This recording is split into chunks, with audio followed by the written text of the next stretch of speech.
So I want to give you a pretty powerful realization about fear today. And if you've been doing this work for any length of time, then you know by now, I'm sure, that fear is at the root of every single problem that we face in the deep game. If you're overthinking on the court, if you're trying too hard, if you are getting emotionally charged during the game, it's all at the root because of fear. And so understanding what fear actually is and what purpose it serves can sort of give you this X-ray vision into those moments so that you can fix them in the moment, but ultimately not experience them nearly as often and start to play fearlessly. So let's open this up by painting a little picture. There's 5 seconds on the clock. Game is on the line. You're in a timeout. Your coach calls the play for you. Your whole team looks at you. They're all waiting for you to take this last shot. Best defender on the other team has been guarding you. He's locked you up a number of plays this game. You're having trouble with him. Everybody in the crowd is looking to you. All of the responsibility, all of the pressure is on your shoulders. Fear is coursing through your body at this point. You're wondering, like, what happens if I miss? What am I going to think about myself? How am I going to feel afterwards? What is everybody else going to think? I don't want to let everybody down. There's just this enormous pressure. And again, fear is just coursing through your system. You're feeling shaky. You're feeling nervous, hesitant. You're sweating like you don't know what to do. So in this moment, what is actually going on? Okay, what is that X-ray vision into fear? Well, to understand this, we need to know the purpose that fear actually plays.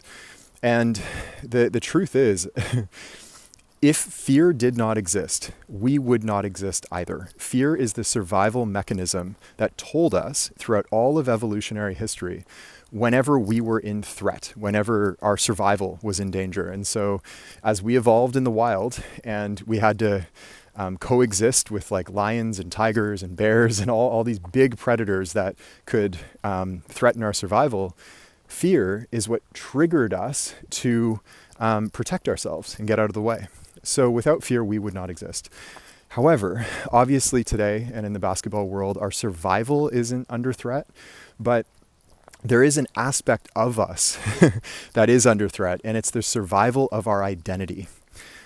Your identity, and in other words, your self-image, the way that you see yourself as a player, the stories you tell yourself about yourself, the way that other people see you even, all of this is essentially your identity. And in these moments when you're feeling fear, it is most often because your identity is under threat of survival.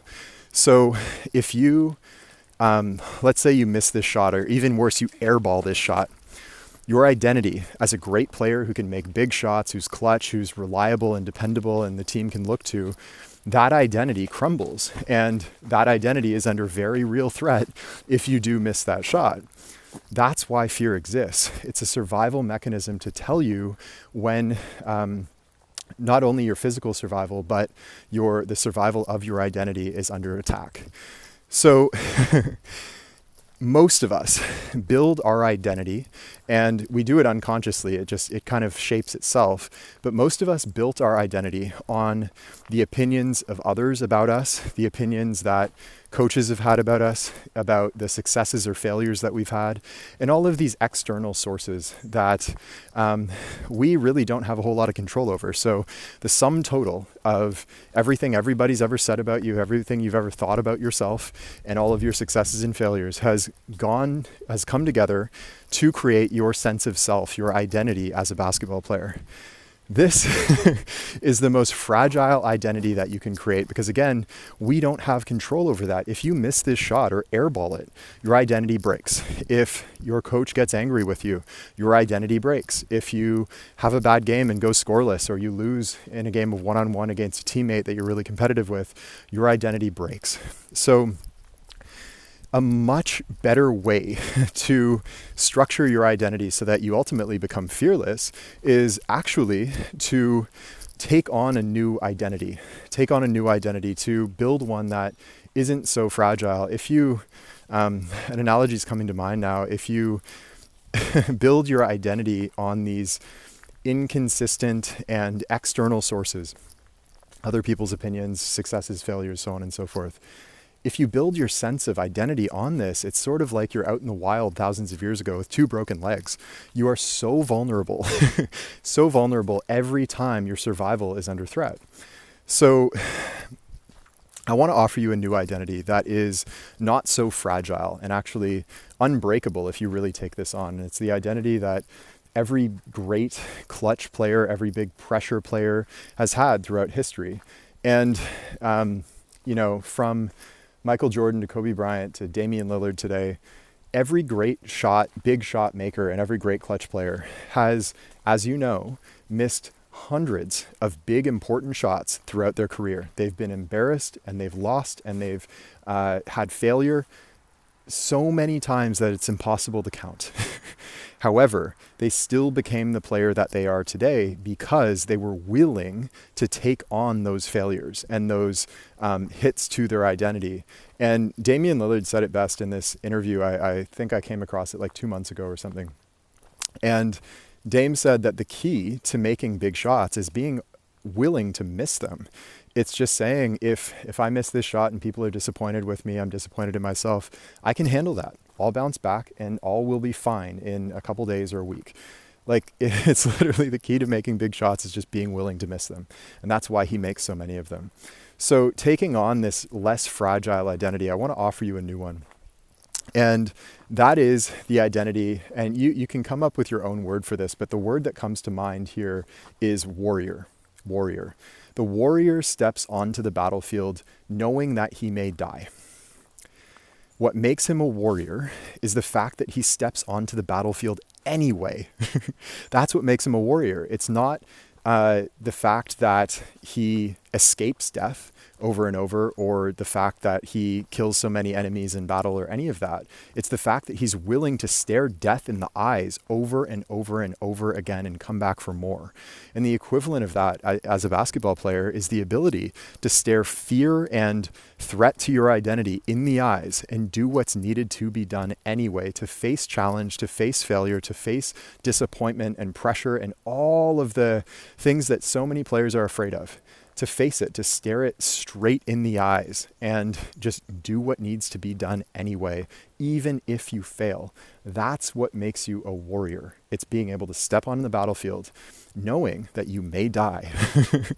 What makes you a warrior is being willing to step onto the battlefield anyway. So take that one on. And you might even compare this to tie this analogy together. You might even compare the warrior to the soldier. The soldier is like in the big battalion, like shaking in his boots, worried that he's going to die. And he just got enlisted into the army or into this military. And like he's constantly afraid of dying. He's looking to the people beside him for comfort. The warrior charges out in front, knows that he may die, and charges into battle anyway. And that is an anti-fragile identity that you can take on, because even if you die, even if you take wounds, even if you, like, these are extreme examples, and the basketball equivalent would be even if you miss the game winner, even if you get embarrassed by a great offensive player, even if you got locked down, if you score 0 points, cut from the team, coach yells at you, any of these things, somebody talks badly about you, all of that is just more material that you stare straight in the eyes and strengthen your warriorship as a basketball player. Okay, so try that identity on, and you might even, like, every time you step on the court this week, just step on the court with that feeling, that identity level sense of being a warrior, being willing to die, being willing to fail, being willing to make mistakes, get embarrassed, and putting yourself on the line. That is what will make you a warrior, not trying to avoid those things and hesitating and backing off and fading into the background and sort of allowing your career to slowly but surely fade away into the distance, rather than charging forwards and putting yourself on the line in the moment when the opportunity arises. Okay, so to tie this all together, I know this is a bit of a long one, but we got on a roll here. To tie this all together, fear is at the root of all of the problems that you face in the deep game. Fear is a survival mechanism, not only for your physical survival, and it's the reason that we even exist today, but it's also the survival of your identity, the player and person that you think you are.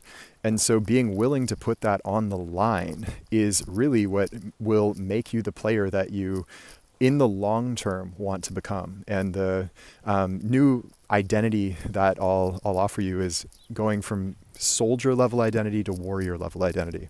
So I hope this helped you out, and I will see you in the next one. Hey, it's Taylor. I hope you enjoyed today's episode. And if you did, the best thing to do right now while it's fresh in your mind is to head over to deepgame.com and join us in our free masterclass. Now, this is where you'll learn all 8 laws of the deep game and all of the fundamentals that you need to know about the part of basketball that's played with the mind. We've had players call this the best hour of basketball learning of their lives, and it's completely free right now. So head over to deepgame.com to join us, and I will see you there.